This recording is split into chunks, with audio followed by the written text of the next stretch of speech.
En el 2020 aprendimos que el amor y la solidaridad, esas son las fuerzas que nos mueven. En Coop Mam somos parte de tus experiencias y sueños. El futuro es ahorra. Cooperativa Mamoncito, deposita tu confianza.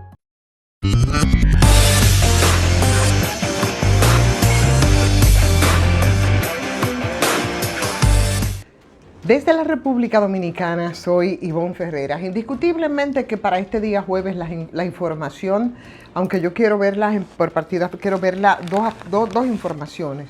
La información del día, por supuesto que son las destituciones del presidente Luis Abinader. Parece que al presidente no le tiembla el pulso. Y bueno, comenzó desde antes del 16 de agosto, que era para cuando estaban las expectativas, como siempre, como tradicionalmente ocurría con otros mandatarios, aunque han habido algunos que esto no es lo que han hecho históricamente. Pero, señores, entre el ministro de Educación, que no sorprendió absolutamente a nadie, Migración, Intran, el Impostón, consulados, ¿no? Y bueno, evidentemente que la destitución más importante tiene que ver con el Ministerio de Educación, no solamente porque es el ministerio que mayor cantidad de dinero maneja, con aquello del 4% del PIB que está destinado a la educación y que parece que ha vuelto loco a mucha gente, sino por las implicaciones que tiene en términos de las carencias educativas, de las que en estos días hemos tenido que hablar mucho a partir de situaciones que se han dado precisamente desde ese ministerio. El pobre Fulcar, y lo digo sin ánimos de fuñir, el pobre Fulcar, la verdad es que no ha tenido respiro. Óyeme, es que le cayeron los palitos desde que asumió el Ministerio de Educación. Fulcar, que viene precisamente desde el litoral de la docencia, de los predios del sindicato, de los maestros y las maestras, ¿no? Que fue jefe de campaña del presidente Luis Abinader, llega en una circunstancia bastante compleja porque como ha sido, ¿verdad?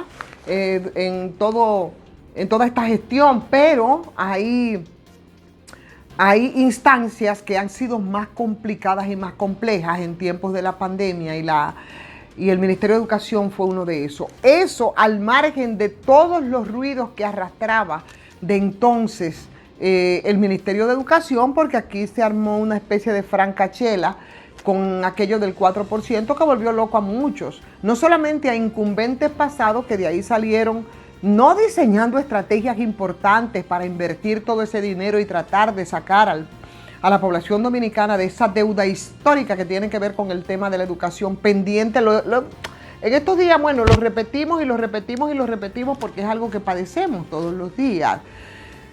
No solamente desde sus incumbentes, sino también, señores, desde funcionarios medios, que han entendido, bueno, que todos iban a hacer fiesta. Y los escándalos de corrupción que nosotros arrastramos desde el Ministerio de Educación vienen de lejos. También hizo mucho ruido,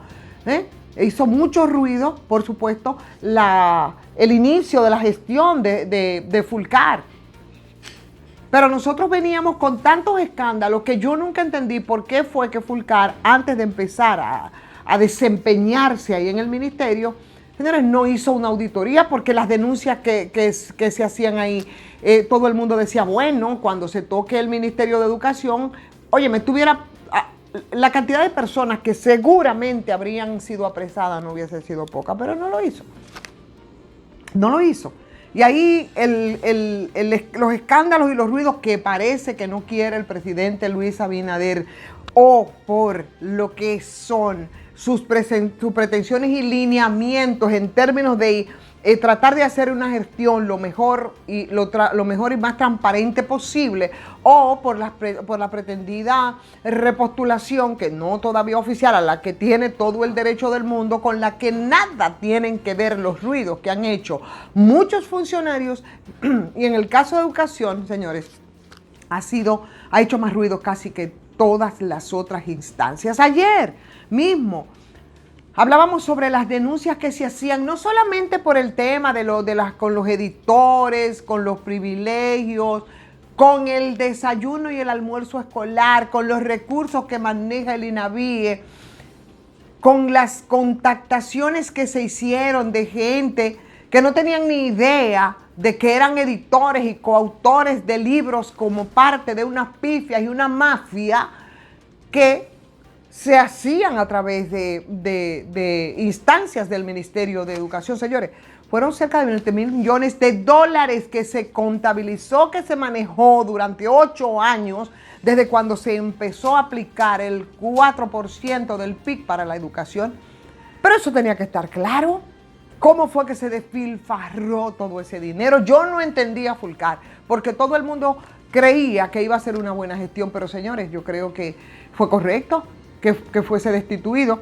Hay ahora el sustituto, que dicen que es una persona que tiene un buen currícula, que es un técnico y muchas ponderaciones, aunque a veces la currícula no tiene nada que ver con el tema de la gerencia, porque ahí se queman muchos. Y lo otro, por supuesto, lo del Intran. Bueno, imagínense, yo no sé qué hizo lo del Intran, que no sea ese conflicto de intereses que siempre se denunció, porque el señor que estaba en Intran es una de las gentes de Antonio Marte, que precisamente tiene control aquí del tema del transporte, y ahí era, como siempre decimos, Drácula administrando el banco de sangre, y por eso los conflictos que vimos, ustedes recuerdan, aquí en Bávaro, y porque esta es la zona que controla el sindicato o empresario del transporte de Antonio Marte. Entonces ponen a un colaborador cercano y de confianza de Antonio Marte, que tienen intereses en el sector,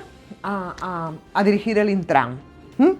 Y por ahí, señores, el caso de migración también, que tampoco se dio pie con bola. Ahora ir a Boston, ahí yo pienso que estará más en un bajo perfil, porque la verdad que Enrique García, mucho más allá de una presencia muy permanente en los medios, diciendo a veces cosas que no correspondían o que no era lo que procedía frente a un tema que también está pendiente. Vamos a ver entonces ahora con el nuevo incumbente. Pero mi pregunta es, ¿esto va a continuar, señor presidente Luis Abinader? Estas destituciones hacia otros sectores, si a juzgar por la lógica de que es por los ruidos que hacen muchos funcionarios indiscutiblemente, o por malos gerentes, o porque han sido salpicados con medidas que no han sido transparentes, en momentos en que la gente está muy atenta y muy pendiente de que las cosas se hagan con la transparencia debida, pero sectores que, como el sector eléctrico, valga la redundancia, han hecho tanto ruido con denuncias muy puntuales de manejos irregulares. Va a ocurrir lo mismo que con otras destituciones que probablemente nosotros, a las que acudiremos probablemente de aquí al 16 de agosto. Yo creo que eso sería muy saludable.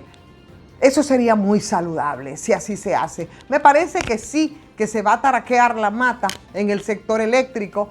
Ya vimos lo que fue la disque renuncia, que a mí me parece que fue un poco inducida, del superintendente de electricidad por el escándalo de, si no ilegal, por lo menos inadecuado. Vamos, estoy buscando términos, ¿verdad? Inadecuado, abusivo, inmoral en el momento en el que está viviendo la República Dominicana, de aumentos desproporcionados de los salarios cuando a la gente le están pidiendo que tenga austeridad, pero no solo del sector eléctrico, sino también del sector financiero. Aumentos estos que precisamente en el día de ayer provocaron la reacción del propio presidente Luis Abinader, que hacía una referencia a esas alzas de los sueldos y las calificaba incluso de imprudentes. O sea, que el gobierno central no se ha aumentado los salarios, entonces hay sectores que, como el financiero, que tienen unos salarios de lujos privilegiados, señores, ellos se aumentaron de manera desproporcionada los salarios. Entonces, ¿qué va a pasar también con todo el ruido y el disgusto que ha causado en la gente esas alzas desproporcionadas de los salarios, precisamente en momentos en los que hay tantas dificultades y tantas complicaciones, como hoy plantea el periódico Listín Diario en su editorial, cuando habla del danzón, señores, del aumento de los salarios?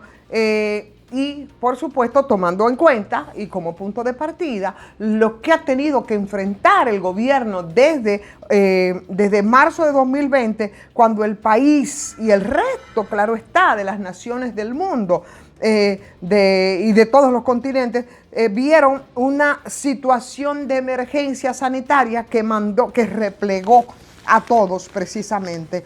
En momentos en los que eso ocurre, en el que ha tenido que dársele a niveles de asistencia porque se develaron también los niveles de pobreza de este país donde la economía crece simultáneamente con la inflación, simultáneamente con los niveles de pobreza y la falta de acceso de la gente a bienes y servicios.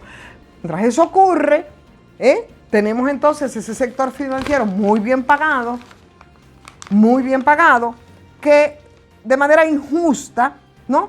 En tanto el común de la gente que tiene que comer cada día y con el día a día tiene que procurarse la forma de alimentarse, entonces estos exquisitos y selectos funcionarios acomodaron sus salarios como si estuviésemos hablando de un danzón de los millones en un país que tiene una situación compleja como el resto de las naciones o de estos países que no son del primer mundo. Entonces, estamos esperando, ¿verdad?, algunas destituciones también en ese sector, en el sector financiero, que está haciendo mucho ruido porque la gente la tiene bastante disgustada, pero sobre todo en el sector eléctrico, donde hay muchas complejidades y donde el ruido que no quiere ni necesita el presidente Luis Abinader cada día es más trascendente. Nos mantenemos a la expectativa a ver qué es lo que pasa mañana. Quería comentarles algo brevemente a propósito de que no tiene nada que ver con esto.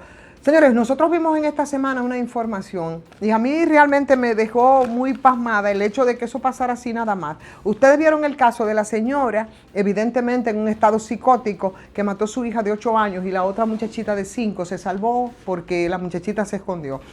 Un caso así no es lo usual que una madre mate a su hijo, evidentemente que estaba esta señora comprometida a su salud mental. Ese no es el punto.